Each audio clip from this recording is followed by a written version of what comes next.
Port పరిశ్రమల్లో పనిచేస్తున్న contract కార్మికుల సమస్యలను వెంటనే పరిష్కరించాలని భారత్ విప్లవ కమ్యూనిస్టు పార్టీ రాష్ట్ర కార్యదర్శి రంపాల సతీష్ డిమాండ్ చేశారు. ఉమ్మడి తూర్పుగోదావరి జిల్లా కమిటీ ఆధ్వర్యంలో కాకినాడ పార్టీ కార్యాలయంలో నిర్వహించిన మీడియా సమావేశంలో ఆయన మాట్లాడారు.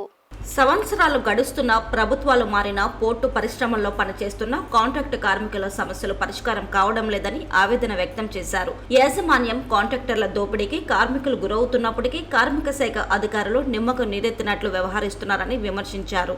ఎన్ఎఫ్సిఎల్ పరిశ్రమను వెంటనే తెరిపించాలని, రాక్ సిరామిక్స్ అక్రమంగా తొలగించిన కార్మికులను వెంటనే విధుల్లోకి తీసుకోవాలని డిమాండ్ చేశారు. కార్మికుల డిమాండ్ల సాధనకై జూలై 10న చేపట్టనున్న బంద్లో కాకినాడ పోర్టు పరిశ్రమలో పనిచేస్తున్న కాంట్రాక్ట్ కార్మికులు అందరూ స్వచ్ఛందంగా పాల్గొనాలని పిలుపునిచ్చారు. ఈ కార్యక్రమంలో పార్టీ ఉమ్మడి జిల్లా కార్యదర్శి ఎం నాగమణి, కమిటీ సభ్యులు మంగ, శివకోటి, రాజు తదితరులు పాల్గొన్నారు.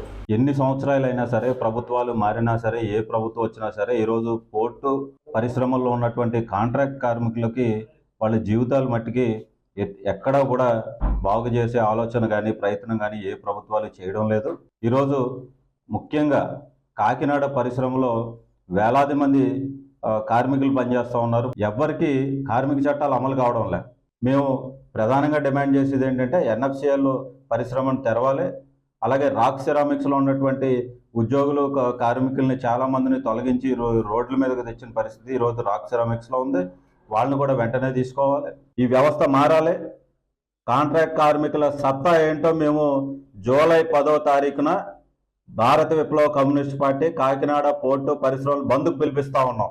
జూలై 10న ఈ బంద్ను జయప్రదం చేయాలని చెప్పేసి కాంట్రాక్ట్ కార్మికులందరూ కూడా నడుం బిగించి స్వచ్ఛందంగా పాల్గొనాలని చెప్పేసి మేము చూపిస్తున్నాం. మేము ఖచ్చితంగా మీ బంద్ని జయప్రదం చేసి మేము మా యొక్క డిమాండ్లు సాధించుకుంటాం.